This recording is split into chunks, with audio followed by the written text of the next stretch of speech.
আসসালামু আলাইকুম রহমতুল্লাহি বারাকাতু। সবাই কেমন আছেন? আলহামদুলিল্লাহ আমি ভালো আছি। স্ক্রিনে একটা ভিডিও দেখতেছেন, তার নাম হলো সাইদুল হক। সে নরওয়ের একজন নাগরিক। আমার কথা হইলো আসলে কি সে প্রবাসী না বিদেশি? এই কারণে বলতেছি, সে সব কিছুই মানে জন্ম, থাকা, খাবার সব কিছু নরওয়েতে করছে। তার বাবা একজন নরওয়ের নাগরিক, তার মা হলো আমাদের বাংলাদেশি। তো ছেলে মেয়েরা পরিচয় কার পরিচয়ে বড় হয়? বাবার পরিচয়। তো নিউজে অনেক বড় করে একটা হাইলাইট দিয়ে রাখছে যে প্রবাসীকে এয়ারপোর্টে আনসার বা নিরাপত্তা বাহিনী মারধর করছে। এটা কতটুকু মানে সঠিক না সঠিক সেটা আমি জানি না, কিন্তু আমার প্রশ্ন হইলো এই জায়গায়, সে তো প্রবাসী না, সে হলো বিদেশি।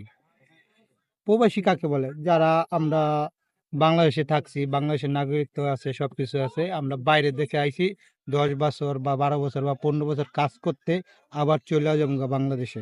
বা অনেক মানুষ আছে ইটালি গিয়া গ্রিন কার্ড পায়, তারাও কিন্তু প্রবাসী, কারণ তারা ওইখানে কাজ করতে গেছে, পরে গ্রিন কার্ড পাইছে, সে কিন্তু বাংলাদেশও তার নাগরিকত্ব আছে। কিন্তু এই লোকটা সাইদুল হক লোকটা, তার কিন্তু বাংলাদেশে কিন্তু নাগরিকত্ব নাই।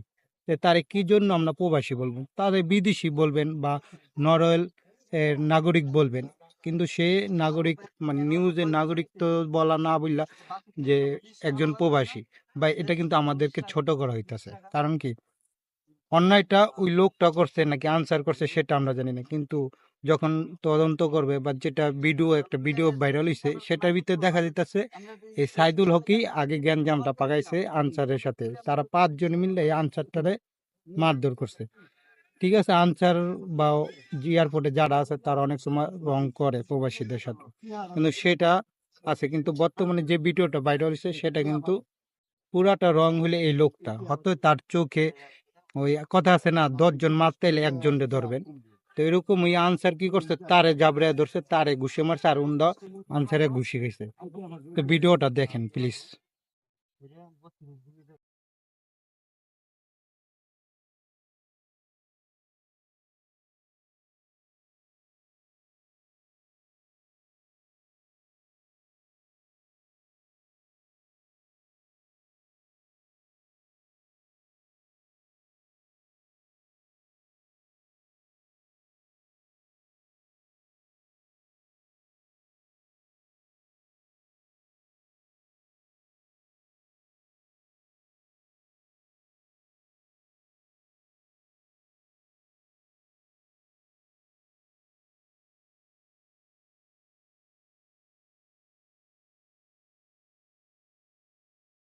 বলেন এটা কি?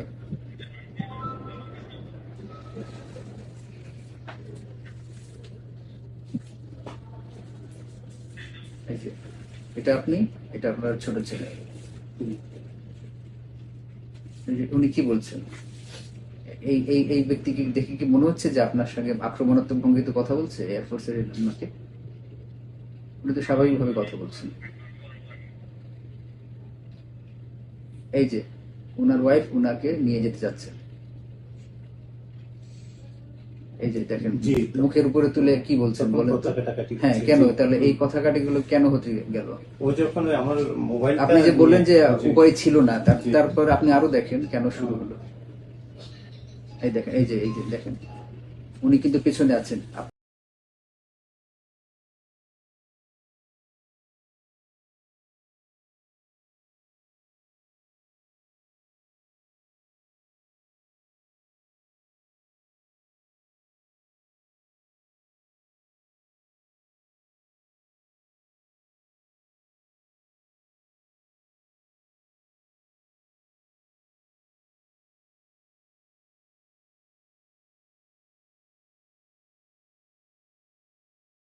দেখা তো ভিডিওটা তো দেখছেন সবাই। তো আমার কথা হইলো, আপনাদের কাছে আমি প্রশ্ন রাখতে চাই, আপনারা আমার ভিডিওতে কমেন্ট করবেন যে তারা কি প্রবাসী বলা যাবে না বিদেশি বলবে, কোনটা বলবে? প্রবাসী হলাম আমরা ভাই, আমরা বাইরে দেশে আছি কাজ করতে। তো প্লিজ সবাই যার যার মন্তব্য দিবেন। আর আমার একটাই দাবি, কোনো নিউজে প্রবাসী লিখতে পারবো না, এই ব্যাপারে লিখতে হবে বিদেশি। দাবি একটাই, প্রবাসী আমরা ভাই, আমরা বাইরের দেশে এত রোদ্রে বৃষ্টিতে ঝড় তুফানে কাজ করি, আমরা হলাম প্রবাসী ভাই। আমরা যে কোনো সময় বাংলাদেশে যে দেশে আছি পাঠাই দিতে পারে, কিন্তু সে ওই দেশের জন্ম সবকিছু ওই দেশে, তারে কি লেগে প্রবাসী বলে আমার মাথায় খেলেন। সবাই ভালো থাকবেন। আসসালামু আলাইকুম ওয়া রাহমাতুল্লাহি ওয়া বারাকাতুহু।